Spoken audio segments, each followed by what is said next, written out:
Video में हम क्या पढ़ने वाले हैं? इस वीडियो में हम पढ़ेंगे लद्दाख के बारे में। लद्दाख के बारे में हम क्या पढ़ने वाले हैं? तो मैं आपको लद्दाख घुमाने वाला हूँ, यही इसी क्लास में। कैसे? देखिए, पिछले वीडियो में हमने क्या डिस्कस किया था?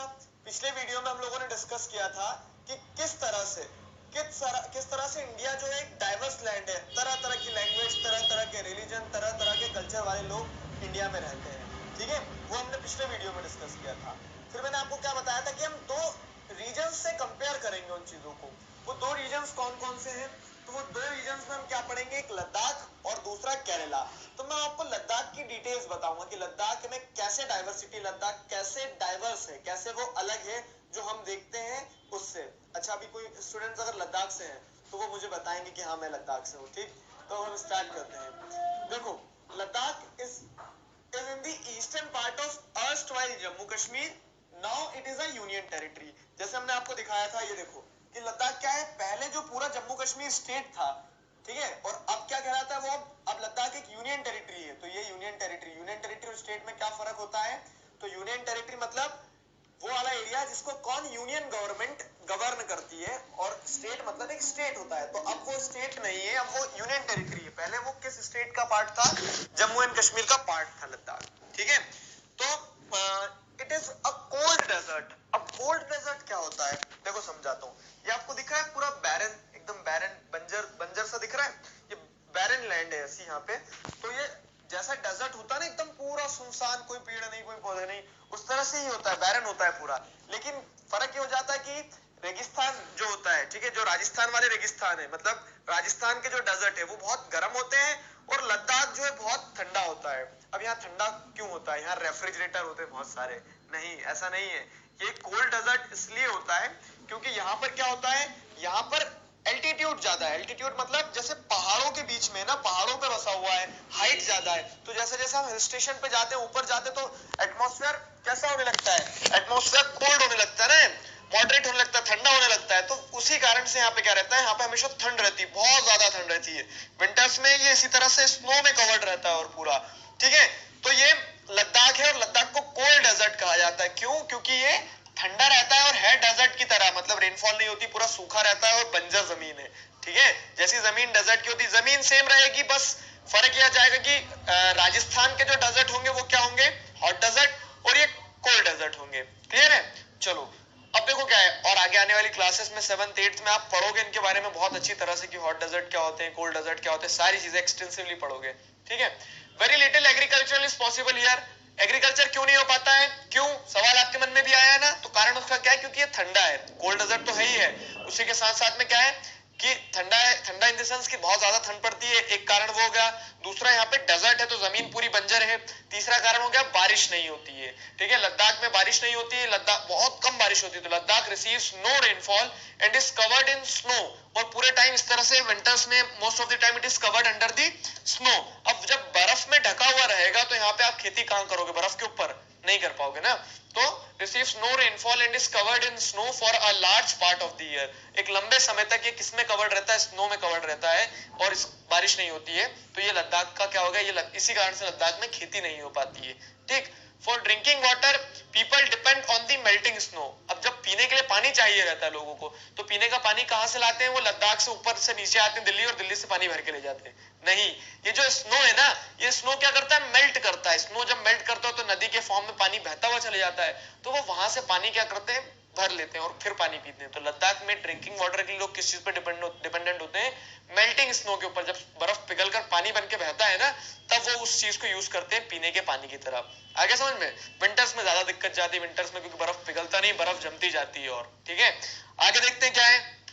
तो in Ladakh sheep rearing is very common. Ladakh में क्या किया जाता है? भेड़ों को पाला जाता है। भेड़ क्या होती है? जैसे ये भेड़ हो गई, गोट्स हो गई, ठीक है, इन्हें पाला जाता है लद्दाख में। Ship rearing is very common. इन्हें क्यों पाला जाता है? क्योंकि ये जो शिप होती है, जो भेड़ें होती है, जो बकरियां होती है ना, अब जैसे आप देखोगे तो क्या है, वुल दिख रहा है आपको बहुत सारा, इनकी स्किन पे बहुत सारा आपको ऊन दिख रहा है, तो दे प्रोड्यूस वुल। ठीक है, भेड़ जो होती है तो भेड़ की कटिंग करते हैं बढ़िया ट्रिमर से, और सारा वुल निकाल लेते हैं। ठंड में नहीं निकालते, नहीं तो इन्हें भी बहुत ठंड लगेगी। इन्हें ट्रिम कब किया जाता है? गर्मियों में। जैसे गर्मियों में पूरा वुल निकाल लिया जाता है, और इस वुल से क्या बनाया जाता है?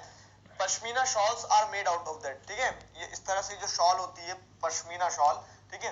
तो पश्मीना वुल से, ये पश्मीना गोट से जो वुल ऑब्टेन होता है पश्मीना वुल, उस पश्मीना वुल से क्या बनाया जाता है, शॉल्स बनाई जाती है, और इन शॉल्स को क्या कहा जाता है, पश्मीना शॉल्स कहा जाता है। ये पश्मीना शॉल्स से फिर क्या किया जाता है, पश्मीना शॉल्स जो होती है तो they are priced very high, महंगी होती है, काफी महंगी होती है, और इसके चलते क्या होता है कि जो यहाँ के लोग हैं, जिन लोगों के पास में दूसरा काम नहीं होता है, क्यों, क्योंकि खेती नहीं कर पाते, हार्श होता है, ठंड रहती है, तो वो इस तरह से, ठीक है, इस से क्या बनते हैं, क्लोथ भी बनते हैं, शॉल भी बनती है, और इन शॉल्स को फिर क्या किया जाता है, बेचा जाता है, और उससे जो पैसा कमाते हैं, ऐसा नहीं कि बहुत पैसा कमाते हैं, इतना पैसा कमा लेते हैं कि वो अपने आप को सस्टेन कर लें, तो इस शॉल को फिर क्या किया जाता है, बेचा जाता है मार्केट में, और वो पैसा कमाते हैं। ठीक, wool is collected from Ladakh, तो अधिकतर लद्दाख में लोग क्या करते हैं, गोट रियरिंग वगैरह सारी चीजें करते हैं, लद्दाख में गोट रियरिंग करके वुल को वहां से कलेक्ट किया जाता है। And pashmina shawls are chiefly woven in Kashmir, और ये पश्मीना शॉल्स जो होती है तो इन्हें वूव कहाँ किया जाता है,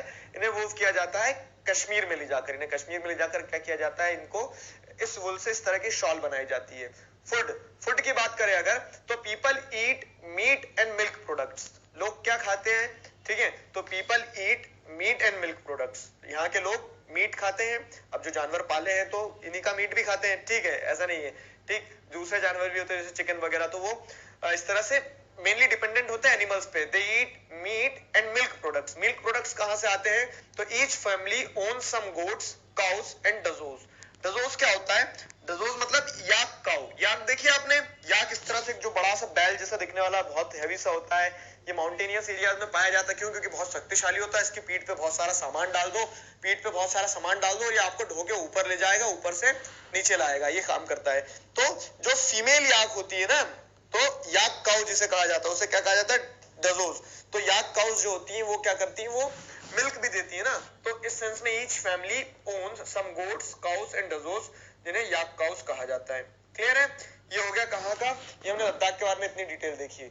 और आगे अगर देखें तो Ladakh do attract its share of traders who travel from the passes। अब देखो क्या होता है, मैंने आपको बताया था कि लद्दाख इस तरह से माउंटेनियस एरिया में, देखो पूरा बंजर है, माउंटेन है पूरे, अब ये माउंटेन्स के बीच में से जैसे रास्ते निकले हैं, इन रास्तों को क्या कहा जाता है, पासेस कहा जाता है, ठीक है। तो लद्दाख क्या करता है, Ladakh do attract its share of traders who travelled from passes, तो इन पासेस से होते हुए गुजरते हुए कहीं चाइना से आ गए, ठीक है, ट्रेडर्स कहीं कहां से आ गए, मिडिल ईस्ट वगैरह से आ गए, और माउंटेन्स के बीच में जो रास्ते होते हैं, जैसे दो पहाड़ के बीच में जो रास्ता होता है वो पास कहलाएगा, ठीक है। तो इन पासेस से निकलते हुए आते हैं ट्रेडर्स, और वो ये इतना पढ़ लोगे तो पास भी हो जाओगे आप, ठीक है। तो पासेस से निकल के आते हैं ट्रेडर्स, और वो ट्रेडर्स क्या करते हैं, यहाँ से वुल खरीदते हैं, यहाँ से पश्मीना शॉल्स खरीदते हैं, और फिर कहीं और ले जाकर बेचते हैं। तो इस तरह से इकोनॉमी जो है कहाँ की, लद्दाख की, तो वो इस पर डिपेंडेंट रहती है कि जो ट्रेडर्स आते हैं उनके प्रोडक्ट्स खरीद कर ले जाते हैं, ये सारी चीजें इस पर डिपेंड करती है लद्दाख की economy. Buddhism reach Tibet via Ladakh. अब जो लद्दाख है, देखो मैं आपको समझाता हूँ, जैसे ये जम्मू, रुक जाओ, ठीक है, ये क्या हो गया, ये हो गया जम्मू कश्मीर, ठीक। अब जम्मू कश्मीर में हमने देखा कि ये वाला जो पार्ट है ये लद्दाख है। तो बुद्धिज्म जो है, तो यहाँ से बुद्धिज्म का जो आइडिया था, बुद्धिस्ट फिलोसफी जो बुद्धिज्म जो रिलीजन है, तो वो लद्दाख होते हुए तिब्बत गया है, चाइना का एक पार्ट है तिब्बत, ठीक, तिब्बत ये चाइना का एक पार्ट है। तो तिब्बत कहाँ से पहुंचा बुद्धिज्म तिब्बत पहुंचा है इस तरह से, लद्दाख से होते हुए, ठीक है। तो लद्दाख में बुद्धिज्म रिलीजन के लोग पाए जाते हैं, और उन्हीं लोगों ने क्या किया, उन्हीं लोगों ने तिब्बत तक, चाइना तक बुद्धिस्ट रिलीजन जो है, बुद्धिज्म जो है उसे पहुंचाया है। बुद्धिज्म एक रिलीजन है। तो Buddhism reach Tibet via Ladakh, also known as little Tibet. तो लद्दाख को लिटिल तिब्बत भी कहा जाता है, क्योंकि तिब्बत का और लद्दाख का कल्चर सेम है। तिब्बत का और लद्दाख का लगभग atmospheric condition, geographical condition same है, यहाँ पे लोगों का कल्चर भी सेम पाया जाता है। तो सेंस में लद्दाख को लिटिल तिब्बत भी कहा जाता है, ठीक है। तिब्बत कहाँ है, चाइना में है, और इंडिया के बॉर्डर से जुड़ा हुआ है, ठीक। अब क्या होता है, अगली चीज क्या है, significant Muslim population also live here. तो बुद्धिस्ट तो रहते ही है लद्दाख में, बुद्धिस्ट के साथ साथ में मुस्लिम पॉपुलेशन भी रहती है लद्दाख में, ठीक है। अब ये जो मुस्लिम पॉपुलेशन और बुद्धिस्ट जो रहते हैं, तो ऐसा नहीं कि बहुत लड़ते हैं, ये बहुत प्रेम से रहते हैं, इतनी डाइवर्सिटी, अलग अलग रिलीजन होने के बावजूद भी एक साथ रहते हैं। ये इंडियन एपिक्स गाते हैं, इंडियन कल्चर को जो है, तो इनका एक अलग गाने का बजाने का तरीका होता है, जिसमें वो मुस्लिम है लेकिन वो क्या है, हिंदू माइथोलॉजीज, हिंदू कैरेक्टर्स के भजन कीर्तन भी गाते हैं, ठीक है। तो Ladakh has a very rich and very rich and rich oral tradition है, ठीक है, यहाँ पे एंड रिच डबल आ गया है, तो Ladakh has a very rich oral tradition, oral मतलब मुंह से सुनाने वाला, ओरल टेस्ट होता था ना हम जब छोटे थे, तो उस तरह से क्या है, लद्दाख का एक बहुत ही अच्छा ओरल ट्रेडिशन है, oral tradition of songs and poems, ठीक है, लद्दाख में सॉन्ग्स और पोम्स का एक अच्छा कल्चर, एक अच्छा ट्रेडिशन है, local versions of the Tibetan nationalist epic the Kesar saga are performed and sung by both Muslims and Buddhist. तो लद्दाख जो है, तो लद्दाख का क्या है, यहाँ पे एक जैसे तिब्बतन नेशनल एपिक जो है केसर सागा गाया जाता है, ये तिब्बत बताया मैंने आपने, तो तिब्बत का नेशनल एपिक है, वहां का ग्रंथ है एक तरह से, उसे गाया जाता है यहाँ पे, उसका नाम है केसर सागा, जिसमें वो अलग अलग तरह से गाते हैं, बजाते हैं और लोगों को बताते हैं एरिया के बारे में, एरिया के रिचुअल्स के बारे में। Are performed and sung by both Muslims and Buddhist, मैंने वही बताया ना, मुस्लिम्स और बुद्धिस्ट दोनों एक साथ मिलजुल के रहते हैं, despite the fact that they belong to different religion, दोनों अलग अलग रिलीजन को बिलोंग करते हैं, लेकिन फिर भी मिल के साथ में रहते हैं वो लोग। आया समझ में? ये सारा सब कुछ पढ़ा हमने किसमें, लद्दाख में। अब नेक्स्ट वीडियो लेक्चर में हम क्या पढ़ेंगे, नेक्स्ट वीडियो लेक्चर में हम इसी तरह से केरला को पढ़ेंगे, फिर हम कंपेयर करेंगे कि लद्दाख भी पढ़ लिया, केरला भी पढ़ लिया, अब क्या कंपेयर करके क्या समझ में आया, इन चीजों को ध्यान रखना जो हमने आपको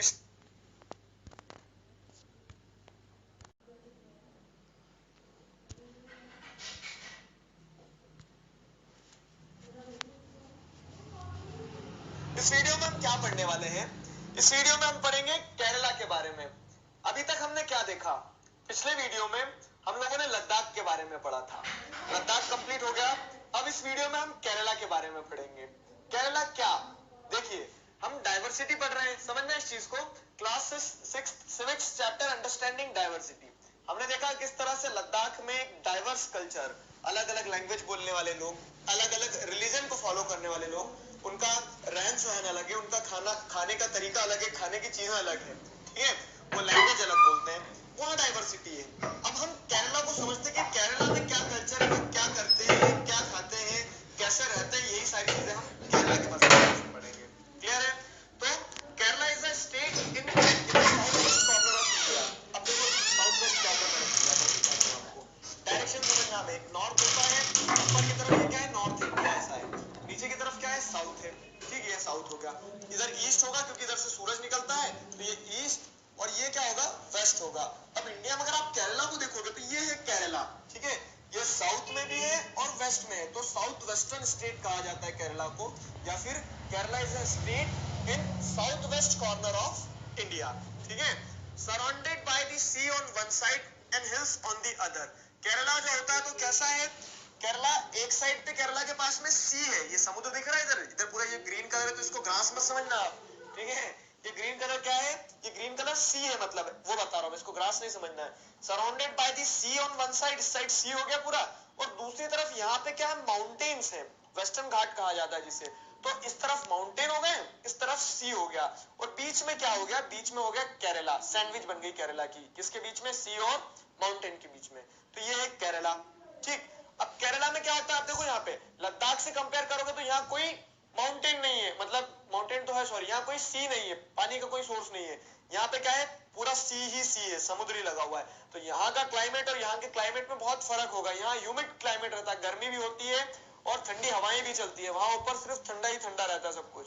तो यहाँ पे कल्टीवेशन भी पॉसिबल है, खेती होती है, क्यों, क्योंकि यहाँ पे रिवर्स भी है बहुत सारी, तो रिवर्स के कारण यहाँ पे सॉइल बहुत अच्छी होती है, फर्टाइल होती है, तो यहाँ पे खेती होती है, तो यहाँ पे spice such as pepper, cloves and cardamoms are grown on hills. यहाँ पे क्या होता है कि इस तरह की स्पाइस, पेपर, ठीक है, तो ये लाल मिर्च आ गई, इसमें काली मिर्च होना था, ठीक, पेपर, क्लोव्स, क्लोव्स में क्या आएगा, जैसे लौंग होते हैं जो, क्लोव्स, कार्डमम्स, ठीक है, कार्डमम्स में मतलब क्या होता है, इलायची, तो ये सारी चीजें क्या होती है, यहाँ पर कल्टीवेट किया जाता है, इन सारी चीजों को यहाँ पर क्या किया जाता है, कल्टीवेट किया जाता है, ठीक है, इन सारी चीजों को यहाँ पे कल्टीवेट किया जाता है, खेती की जाती है। उसके बाद में अगर आगे देखें, समझे हम इस चीज को, तो केरला में हम अगर केरला को आप उससे कंपेयर करोगे, किससे, लद्दाख से, तो लद्दाख में खेती तो हो ही नहीं पाती थी, बारिश नहीं होती थी, क्योंकि यहाँ पे बारिश होती है, सॉइल फर्टाइल है, तो यहाँ पे इन सारी क्रॉप्स को क्या किया जाता है, कल्टीवेट किया जाता है। नेक्स्ट क्या है, नेक्स्ट है Jewish and Arab traders were the first to come here. Jewish कौन है, अरब कौन है, देखो, तो जो जुडाइज्म रिलीजन को फॉलो करते हैं, ठीक, जुडाइज्म रिलीजन को जो फॉलो करते हैं, ठीक। इजराइल एक कंट्री है, उसका नाम सुना आपने? तो इजराइल कंट्री में अधिकतर ज्यूस लोग रहते हैं, ठीक। तो वो ज्यूस लोग जो है तो वो आए थे पहले केरला में।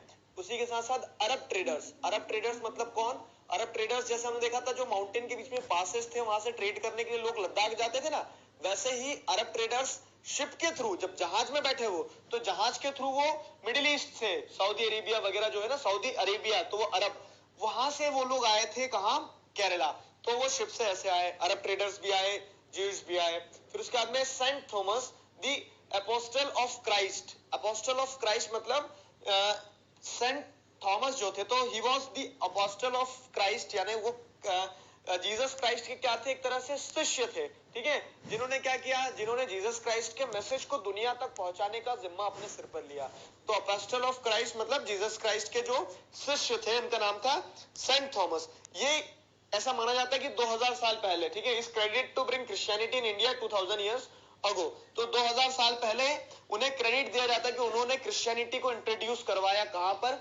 उन्होंने क्रिश्चियनिटी को इंट्रोड्यूस करवाया इंडिया में, ठीक। इंडिया में क्रिश्चियनिटी को इंट्रोड्यूस सेंट थॉमस ने केरला के थ्रू करवाया है, ठीक। तो ये माना जाता है।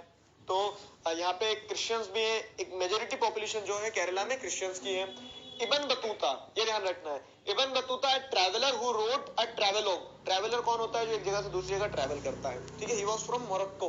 मोरक्को एक अफ्रीका में कंट्री है, तो अफ्रीका में कंट्री है मोरक्को के एक ट्रैवलर थे इब्न बतूता वहां से निकले मोरक्को से और जगह जगह घूमते थे। इंडिया भी आए, वो इंडिया में आए तो उन्होंने जो ट्रैवलॉग लिखा था, अपना जो ट्रैवल अकाउंट लिखते थे ना, वो जगह जगह घूम रहे थे तो क्या देख रहे थे, तो जो उन्होंने ट्रैवलॉग लिखा उसमें क्या लिखते हैं? In which he describes the lives of Muslims and says that they were a highly respected community. तो वो बताते हैं कि यहाँ पे मुस्लिम्स कैसे रहते थे केरला में, और वो ये भी बताते हैं कि मुस्लिम्स की यहाँ पे बहुत रिस्पेक्ट की जाती थी। तो वो अपने इस एक्सपीरियंस को अपनी बुक में लिखते हैं। अब देखो यहाँ पे तो अलग अलग रिलीजन के लोग हैं, ज्यूस भी हैं, अरब्स भी हैं, जो मुस्लिम्स हैं, ठीक है। इब्न बतूता भी मुस्लिम्स के बारे में लिखते हैं, क्रिश्चियंस भी पाए जाते हैं, ठीक है, हिंदूज भी पाए जाते हैं। तो इतने सारे अलग अलग रिलीजन को फॉलो करने वाले लोग यहाँ पे रहते हैं, ठीक है।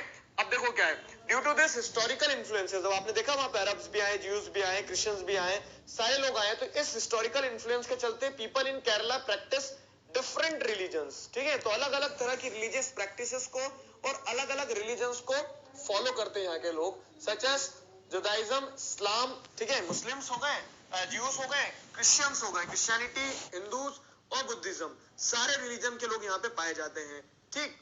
Fishing and agriculture is the main occupation in Kerala. Fishing and agriculture क्यों? तो मैंने आपको बताया था केरला कहाँ पे? कोस्टल स्टेट, इधर पूरा समुद्र है ना, समुद्र है तो समुद्र में क्या मिलेगा? पानी तो मिलेगा, पानी के अंदर मछली मिलेगी ना बहुत सारी। तो यहाँ पे लोग क्या करते हैं? Fishing and agriculture. अब मैंने आपको बताया जैसे स्पाइसेस वगैरह भी कल्टीवेट की जाती है। तो fishing and agriculture is the main occupation, यहाँ के लोगों का मेन ऑक्यूपेशन ये होता है। उसके बाद में क्या है? Chinese fishing nets are used for fishing. Chinese fishing nets में क्या आ जाएगा? चाइनीज फिशिंग नेट्स में आ जाएगा कि ये देखो, ये चाइनीज फिशिंग नेट्स है। आप पतंग उड़ाते हैं, आप में से कितने लोगों ने पतंग उड़ाई? तो आपने देखा होगा हम बोलते हैं चाइना वाला धागा है ये। चाइनीज फिशिंग नेट में भी वही होता है कि एक तरह से नायलॉन वाला धागा जो होता है ना, उससे क्या किया जाता है? उससे नेट बनाई जाती है। और ये चाइनीज फिशिंग नेट जो होती है ये मछली पकड़ने के लिए यूज की जाती है। The Chinese fishing nets are called cheena vala, ठीक है, या फिर चीना वाला। अब देखो चाइना, चीन, चेना रिलेट कर पाए ना, तो ऐसा माना जाता है, it is believed that cheena word is derived from China. तो चाइना से चेना बन गया, ठीक है, चाइना से चेना। और ये चाइना वाला जैसे हम बोलते हैं चाइना वाला धागा है, तो वैसे ये चेना वाला नेट हो गया, ठीक। Similarly utensils used for frying is called cheena chatti. जैसे हम कहते हैं ना चीनी का बर्तन है, ये चीनी का बर्तन है, तो चीनी का बर्तन को क्या कहा जाता है? चेना चाती, चेना चाती कहा जाता है। तो ये वर्ड ओरिजिन बता रहे, मतलब देखो इन्फ्लुएंस जो है तो चाइना से भी इन्फ्लुएंस होता है कहीं ना कहीं केरला, ठीक। Majority of the people here eat rice, fish and vegetable. अधिकतर लोग यहाँ क्या खाते हैं? मछली खाते हैं, चावल खाते हैं और वेजिटेबल्स खाते हैं। मछली और चावल क्यों खाते हैं? मैंने आपको बताया फिशिंग मेन ऑक्यूपेशन है। अब जब मेन ऑक्यूपेशन फिशिंग है तो वो फिश खाएंगे ही खाएंगे, ठीक। राइस कल्टीवेट होता है, वेजिटेबल्स कल्टीवेट होती है, तो उन्हें भी ये कंज्यूम करते हैं। फिर आगे क्या है? Boat race is an important part of the Onam festival celebrated in Kerala. Kerala में जो ओनम फेस्टिवल सेलिब्रेट किया जाता है, उसका एक इंपॉर्टेंट पार्ट है बोट रेस। बोट रेस होती है यहाँ पे, ठीक है। बोट रेस कैसे होती है? आपने बागी 2 देखी है मूवी? बागी 1 में जो आपने देखा होगा जो विलन रहता है तो वो केरला में बहुत तेजी तेजी से बोट चलाता है इस तरह से। तो ये बोट रेस जो है यहाँ पे एक इंपॉर्टेंट फेस्टिवल है, कंपटीशन होते हैं बड़े बड़े, 100 मीटर की, 100 फीट की बोट्स होती है। उन बोट्स को क्या किया जाता है? उन बोट्स से रेस लगाई जाती है समुद्र में, नदियों में, ठीक है। बैक वाटर्स जो लगून्स होते हैं ना, वहां पर। ज्योग्राफी में पढ़ेंगे हम इन सारी चीजों के बारे में, क्लियर है? तो हमने ये केरला के बारे में डिस्कस किया है। अब आई होप आपको समझ में आ गया लद्दाख और केरला दोनों जगह अलग अलग अपनी डाइवर्सिटी है।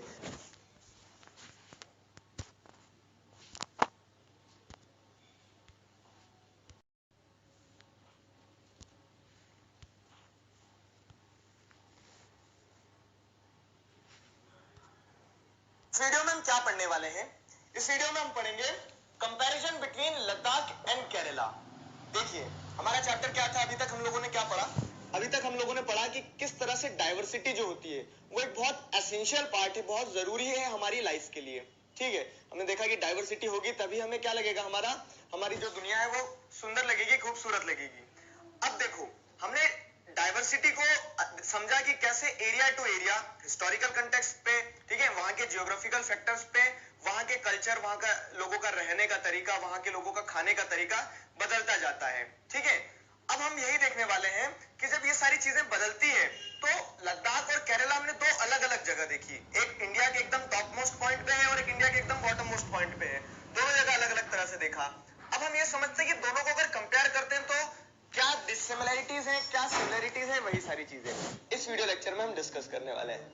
देखो both the places are at different parts of the country, no doubt. Ladakh कहाँ ऊपर, जम्मू कश्मीर जो पहले स्टेट था, अब वहां लद्दाख एक यूनियन टेरिटरी है, ठीक है।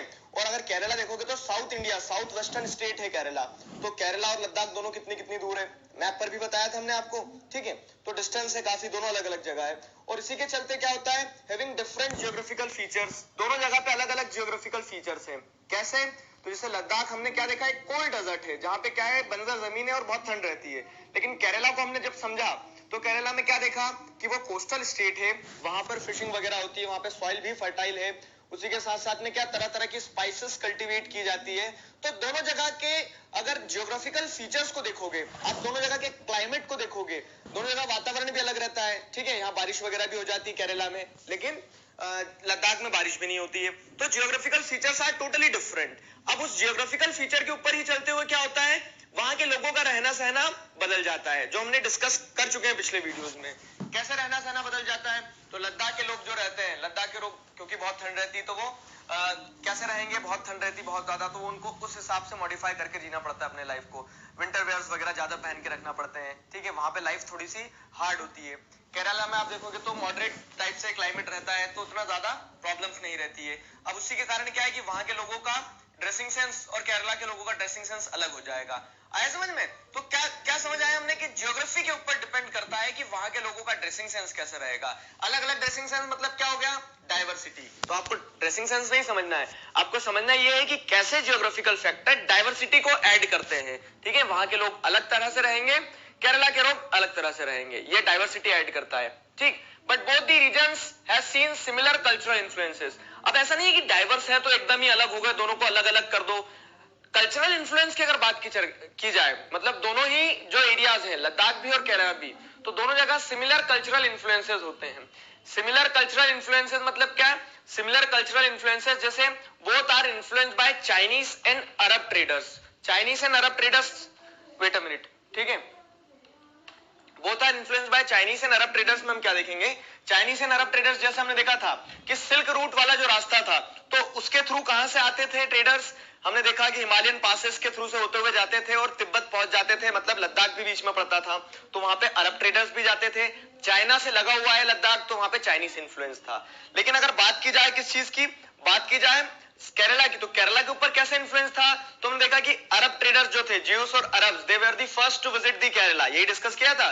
फिर उसके बाद हमने देखा कि कैसे जो फिशिंग नेट होती है तो उसका नाम चीना वाला, ठीक है, चीना वाला फिशिंग नेट का नाम हो गया।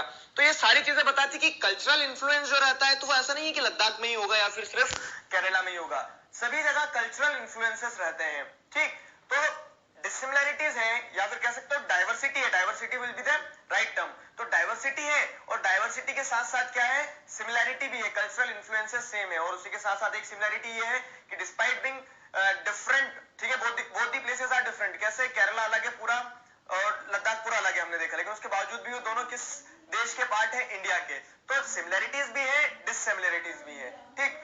Geography of Ladakh is favorable for shipyarding and their wool attracted traders। अब जैसे ज्योग्राफी हम देखें तो लद्दाख की वही वहां पे शिपरियरिंग की जा सकती है, क्योंकि खेती नहीं कर सकते लोग, तो भेड़ पालते हैं, भेड़ पालते हैं और उसी के चलते क्या होता है, वो जो वुल कल्टीवेट करते हैं, पश्मीना वुल हमने डिस्कस किया, तो वो ट्रेडर्स को अट्रैक्ट करता है। Whereas the geography of Kerala allowed for the cultivation of spices। और जो केरला है, तो केरला में स्पाइसेस बहुत ज्यादा कल्टीवेट होती है, क्यों, क्योंकि वहां पे क्लाइमेट फेवरेबल है, वहां पे जमीन ऐसी है कि जहां आप spices such as pepper, cloves, cardamom, इन सारी चीजों को कल्टीवेट कर सकते हो। अब देखो यहाँ भी इनके पास कुछ बेचने के लिए है, यहाँ ये जो ट्रेडर्स आएंगे तो ये स्पाइसेस खरीदेंगे, और लद्दाख में भी इनके पास में बेचने के लिए क्या रहता है, शिपरियरिंग कर रहे हैं, मतलब वुल है बेचने के लिए, तो ट्रेडर्स यहाँ भी आएंगे। तो दोनों जगह अपनी अपनी क्या रहती है, पॉसिबिलिटी रहती है, और दोनों जगह इन्हीं पॉसिबिलिटी ने क्या किया है कि यहाँ के कल्चर को इन्फ्लुएंस किया है, यहाँ पर डाइवर्सिटी ऐड की है। क्लियर। आगे अगर देखें तो सिमिलरली, अगर ये कंक्लूडिंग स्टेटमेंट हो गया, ठीक है, हम कंक्लूड करते हैं इस पॉइंट के साथ में हमारे इस वीडियो लेक्चर को। सिमिलरली आर हिस्ट्री, मतलब आप किस तरह से आपकी हिस्ट्री इवॉल्व हुई, आपके यहाँ कौन कौन से रिलीजन के लोग आए, कैसे आए, ट्रेड कैसा होता था, नहीं होता था, तो हमारी हिस्ट्री, हमारी ज्योग्राफी, मतलब कि जो आजू बाजू जैसे ज्योग्राफी देखें, लद्दाख की कोल्ड डेजर्ट वगैरह ये सारी चीजें, केरला में क्या है, कोस्टल एरिया, ये सारी चीजें, तो वहां पे फिशिंग होती है, ठीक है। तो हमारी हिस्ट्री और हमारी ज्योग्राफी जो है, ठीक, तो और हमारा जो वे ऑफ लाइफ है, मतलब हम जिस तरह से रहते हैं, ये सारी चीजें होती है, तो वो सारी चीजें मिलके क्या करती है, इन्फ्लुएंस करती है। किसे इन्फ्लुएंस करती है, वो सारी चीजें मिलके इन्फ्लुएंस करती है हमारी डाइवर्सिटी को, ठीक है। Way of life all adds diversity in this world, तो यही सारी चीजें मिलके हमारी लाइफ में डाइवर्सिटी को क्या करती है, ऐड करती है।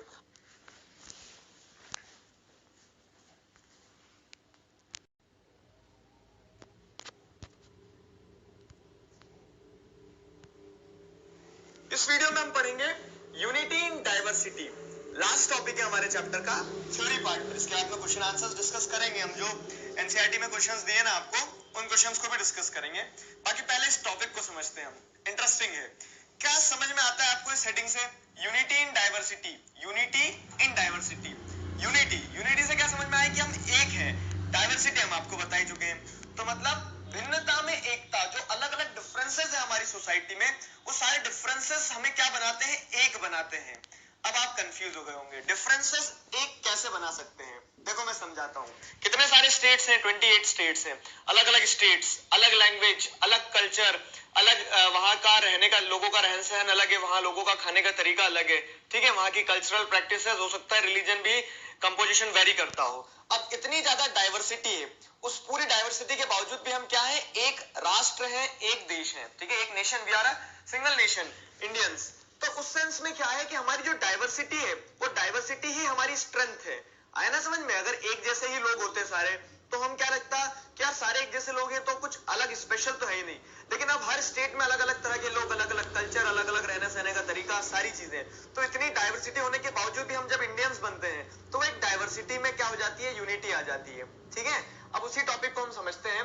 तो डाइवर्सिटीज आर स्ट्रेंथ, हाउ, तो उसका एक एग्जांपल मैं आपको देता हूं। एग्जांपल क्या है, ड्यूरिंग द ब्रिटिश रूल, जब मतलब हमारे ऊपर ब्रिटिशर्स रूल कर रहे थे, तो इंडिपेंडेंस मिलने से पहले जब हम गुलाम थे एक तरह से कहा जाए तो, किसके, ब्रिटिशर्स के, तो तब क्या होता है, तब हमें आजादी चाहिए थी, तब हमें लड़ना था, ब्रिटिशर्स से लड़ना था। अब जब ब्रिटिश गवर्नमेंट से लड़ना था हमें, तो लड़ने के लिए हमने क्या किया, हम लोग एक साथ आते हैं। अब एक साथ आए तो उसमें नई बात क्या है, उसमें नई बात यह है कि during the British rule people from different cultural, religious and regional background, ठीक है, कोई अलग कल्चर से आता है, ठीक, हिंदू भी थे हमारी नेशनल स्ट्रगल में, मुस्लिम्स भी थे, जैन भी थे, सिख भी थे, ईसाई भी थे, सारे लोग थे, सभी रिलीजन के लोग थे, ठीक है, हर रीजन से आए। जम्मू कश्मीर से भी लोग हमारी देश की आजादी में पार्टिसिपेट करते हैं, और वही लोग केरला से भी हमारी देश की आजादी में पार्टिसिपेट करते हैं। तो इस सेंस में हर रीजन से लोगों ने क्या किया, इंडियन इंडिपेंडेंस स्ट्रगल जो थी उसमें पार्टिसिपेट किया, ठीक, came together to oppose them, मतलब ब्रिटिश रूल को अपोज करने के लिए। तो इससे आपको क्या समझ में आया कि during the British rule people from different cultural, religious and regional backgrounds came together to oppose them, मतलब टू अपोज ब्रिटिश। और इससे क्या दर्शाती है, ये चीज क्या दर्शाती है कि ये देखो कितनी डाइवर्सिटी है, ये डाइवर्सिटी होने के बावजूद भी वी आर यूनाइटेड, ये बताता है यूनिटी एंड डाइवर्सिटी। इस चीज से हमें समझ में आता है डाइवर्सिटी आर स्ट्रेंथ, डाइवर्सिटी हमारी क्या है, शक्ति है, ठीक है, ये हो गया।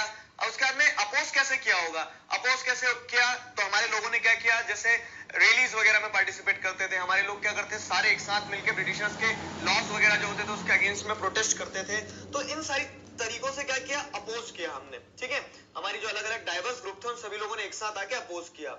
British thought that they could divide Indians due to diversity, Britishers को ऐसा लगता था कि हाँ इंडियंस को डिवाइड करना बहुत आसान है, क्यों, क्योंकि अलग अलग लैंग्वेज के लोग हैं, अलग अलग रिलीजन वाले लोग हैं, तो हम इनको आसानी से डिवाइड कर देंगे। लेकिन वो गलत रहे, क्यों, क्योंकि वो हमारी डाइवर्सिटी के चलते हमें डिवाइड नहीं कर पाए, उल्टा हमारी डाइवर्सिटी हमें क्या करते चलेगी और स्ट्रॉन्ग करते चलेगी। But the people showed how they could be different and yet be united in their battle against the British. तो उन्होंने, हमारी देश की जनता ने क्या किया, इंडिपेंडेंस से पहले बताया कि हाँ डाइवर्सिटी हो सकती है, लेकिन डाइवर्सिटी होने के बावजूद भी जब बात आएगी ब्रिटिश के अगेंस्ट में खड़े होने की, ठीक है, आजादी की जब बात आएगी तो वी कुड बी यूनाइटेड, ठीक है। People showed how they could be different, लोग अलग अलग हो सकते हैं, and yet be united in their battle against British. इस चीज को हमेशा ध्यान रखना है आपको। नेक्स्ट क्या है हमारे पास में, अब नेक्स्ट समझिए इस चीज को, ये देखो यूनिटी एंड डाइवर्सिटी में जैसे अब डाइवर्स ग्रुप है, अलग अलग, सब अलग अलग लोग हैं, उनको सारे लोगों को यूनाइट करना है, तो कैसे यूनाइट करोगे आप, तो यूनाइट ऐसे किया गया। Songs and symbols that emerge during the freedom served as a constant reminder of our country's rich tradition of respect for diversity. तो हमारे जैसे जैसे सॉन्ग्स आते चले गए, जैसे जैसे सिंबल्स डेवलप होते चले गए, तो ये सॉन्ग्स और सिंबल्स बताते हैं कि हमारी कंट्री कितनी भी डाइवर्स हो, लेकिन डाइवर्स होने के साथ साथ में क्या है, we all respect the diversity, मतलब हम